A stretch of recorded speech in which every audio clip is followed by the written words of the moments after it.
Welcome to the Simplest Learning, where I will teach you how to improve your English grammar. In today's video, I will teach you demonstrative pronouns. Let's begin. First of all, I would like to define demonstrative pronouns. Demonstrative pronouns point out or identify a specific person or thing. Demonstrative pronouns ہم use کرتے کسی person یا thing کی طرف اشارہ کرنے کے لیے یعنی پوائنٹ آؤٹ کرنے کے لیے. These are demonstrative pronouns: this, these, that and those.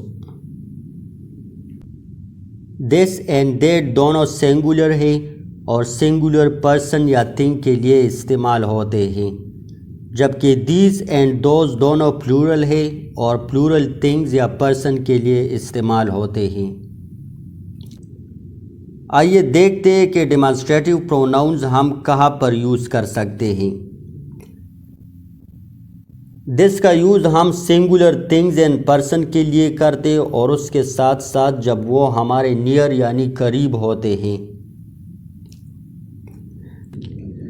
For example, دس از مائی کار.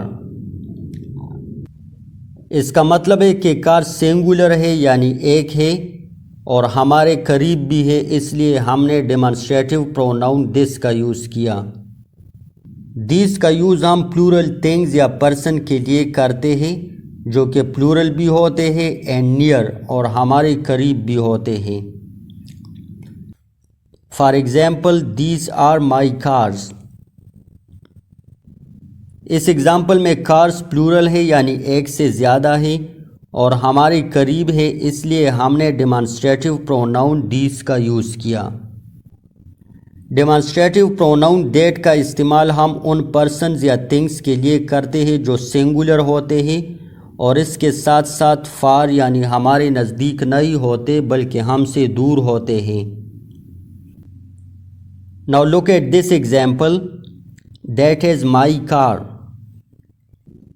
اس کا مطلب ہے کہ یہ کار سنگولر ہے اور اس کے ساتھ ساتھ ہمارے قریب نہیں ہے بلکہ ہم سے دور ہے، تو دور کی چیزوں کے لیے ہم دیٹ کا یوز کرتے ہیں.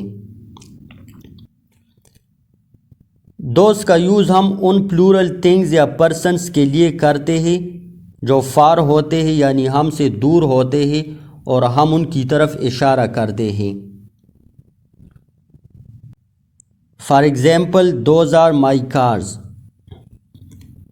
اس ایگزامپل سے ہمیں معلوم ہوا کہ کارز پلورل ہے یعنی ایک سے زیادہ ہے اور ہمارے قریب نہیں ہے بلکہ ہم سے دور ہے، تو کارز کی طرف اشارہ کرنے کے لیے ہم دوز کا یوز کرتے ہیں. آئی ہوپ کہ اس ویڈیو کے دیکھنے کے بعد ڈیمانسٹریٹو پروناؤنس کے بارے میں آپ کا کنسیپٹ کلیئر ہو چکا ہوگا.